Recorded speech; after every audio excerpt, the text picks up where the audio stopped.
مسلسل المتوحش في أحداث جديدة وإن شاء الله هنلخص الحلقة مع بعض. شفنا في نهاية الحلقة اللي فاتت هنا يامان لما سمع المكالمة اللي ما بين هنا سرحان وما بين أدكار، وفعلا هنا فضل ماشي وراه لحد المكان اللي راح فيه سرحان. بيكون المكان ده موجود فيه أدكار بالفعل، وبيلاقيهم موجودين مع بعض وبيتكلموا.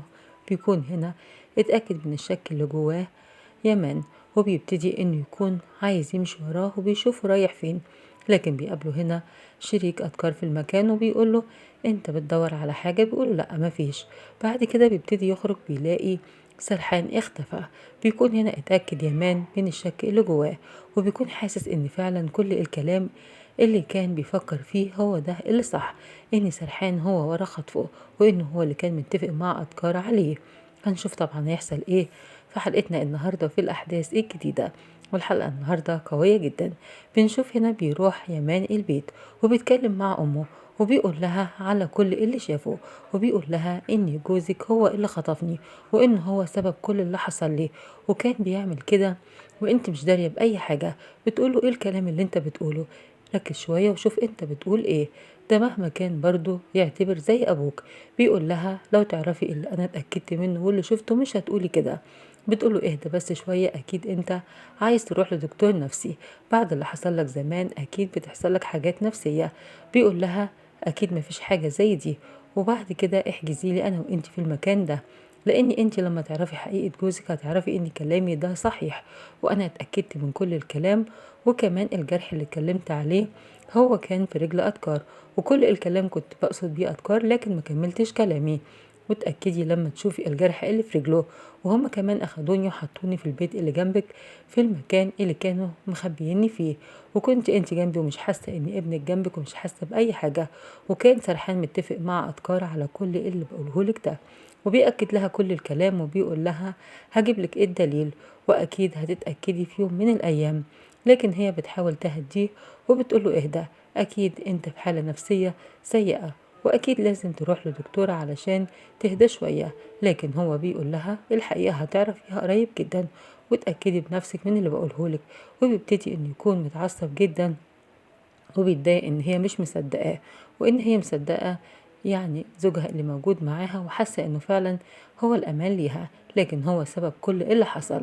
بيمشي هنا يامان وهو متضايق جدا ان هي محسساه ان هو فعلا حالته النفسية هي اللي بتخليه يفكر في كده.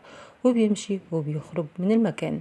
بعد كده بنشوف هنا أليس متضايق وبيفكر في الكلام اللي قالته له هنا رويا، وانه مش راجل، وانه كمان مش قد الكلام اللي بيقوله، وانه طلع جبان. كلام كتير قالته له وبيفكر فيه ومتضايق وقاعد لوحده. بتيجي هنا شغلة وبتقوله انت بعد اللي عملته ده خلاص يعني قادر انك تقعد كده عادي خالص. بيقول لها يعني انت شايفاني مبسوط؟ انا بفكر في كل اللي قالته لي هنا رويا. انا معرفش هي ازاي قالت كل الكلام ده قدام الناس. بتقوله هنا انت تستاهل، انت عملت حاجات كتير وانت مش قدها. وعلى قد ما يمان بنقول عليه ان هو متوحش لكن طلع احسن منك، وطلع ان هو احن على اخواته منك. على الاقل انت دايما هنا بتقلل مني، ودايما هنا بتتكلم كلام مش كويس يعني عليا، وغير كده مش محسسني ان احنا اخوات. وفين ان بيقولوا ان التوأم بيكونوا مرتبطين ببعض؟ انا حاسه انك بعيده عني خالص. شوف يمان بيتعامل ازاي مع آسيا ومع جسور، مع انهم مش اخواته فعلا، لكن فعلا بيعملهم اكنهم اخواته، وحنيته بتبان معاهم في كل حاجة، ومش سايبهم لحظة بلحظة. لكن انت ايه اللي انت عملته لي؟ انت دايما بعيد عني ومش حاسة انك فعلا اخويا. بيقول لها انت كده دايما تتكلمي بالطريقة دي، وانا كمان مش عايز اتكلم في الكلام اللي انت بتقوليه، مع انك انت بتقولي كده لكن انت دايما هم فوق دماغي، وانا مش عايز اتكلم اكتر من كده. وبيتضايق من كلام هنا شغلة ليه وان بتواجهه بكل حاجة في شخصيته. بعد كده بتبتدي هنا نسلهان بتبتدي ان هي تفكر انها تتصل بسرحان وتشوفه موجود فين دلوقتي علشان تتأكد من كلام يامان.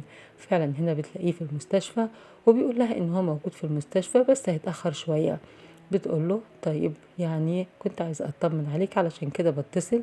بيقول لها ان هو هيتأخر شوية لكن هيرجع في وقت يعني متأخر. بتقول له طيب خلاص. بتحس ان كلام هنا يامان مش كان اكيد وهو موجود في المستشفى زي ما هي قالت له. وبتقول له طيب يا ريت ما تتأخرش، وأنا مستنياك لأني عايزة أتكلم معاك في موضوع. وبتقفل هنا الاتصال وبتحس إن هي الكلام كل اللي قاله يامان مش حقيقي، وإن فعلا سرحان موجود في المستشفى في الوقت ده ومش موجود مع أذكار. كل ده بتتأكد منه هنا نسلهان. لكن طبعا يامان مش هيسكت. هنشوف بعد كده في المشاهد اللي جاية بيكون خارج ومتضايق جدا، وبيلاقي هنا شغلة شاربة وسكرانة خالص.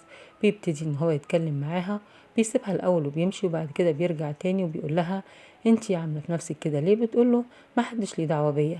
بيحس ان هي طبعا مش حاسة بأي كلام بتقوله، وبياخدها وبيشيلها وبياخدها في العربية وبيروح فيها يعني بيها هنا لبيت جسور وآسيا، وبيقول لهم خليها هنا لحد ما تفوق علشان أنا مش عايز أرجع البيت هناك تاني. بتقوله طب أنت يعني شايل همها ليه؟ ما توديها للبيت. بيقول لها مهما كان دي أختي ولازم أقف جنبها. هي أكيد في صدمة خلتها توصل للي هي فيه ده. وبيبتدي يسيبها هنا معاهم، وبيجي اتصال الموبايل بتاعها بيرن، بيكون هنا من رزقار، لكن ما بيرضاش هنا يرد عليه جسور، وبيقفل الموبايل علشان ما يتصلش ويحاول انه يوصل لها تاني. وبتفضل موجودة هنا شغلة معاهم الفترة دي لحد ما تفوق، وبيكون يامان بيوصيهم عليها. بيقول له هنا جسور ما تشيلش هم اي شيء، احنا هنكون جنبها وما تقلقش من اي حاجة. وبتقول له هنا اسيا في حاجة مضايقاك؟ بيقول لها بعدين هقول لكم على اللي حصل. وبيكون متضايق جدا من اللي وصله وعايز يعرف فين سرحان في الوقت ده بالظبط.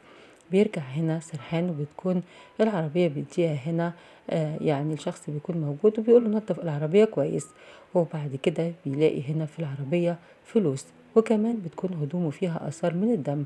وبيبتدي يطلع هنا لغرفته، ويا ترى عمل ايه سرحان؟ هنعرف بعد كده.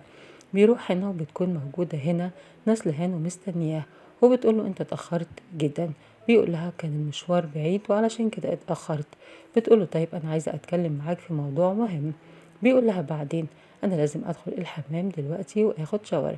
بتقوله طيب نتكلم الأول. بيقول لها لأ، مش وقته دلوقتي، وبيكون شكله متلخبط خالص وبيكون مش على بعضه، وهي بتحس باللي هو فيه. وبعد كده بيمشي من قدامها وبيسيبها تفكر يا ترى في ايه، ويا ترى جاي متأخر في الوقت ده منين، ويا ترى ليه قلقان وليه بيتكلم وهو متوتر. كل ده حاجات بتكون ظاهرة على سرحان.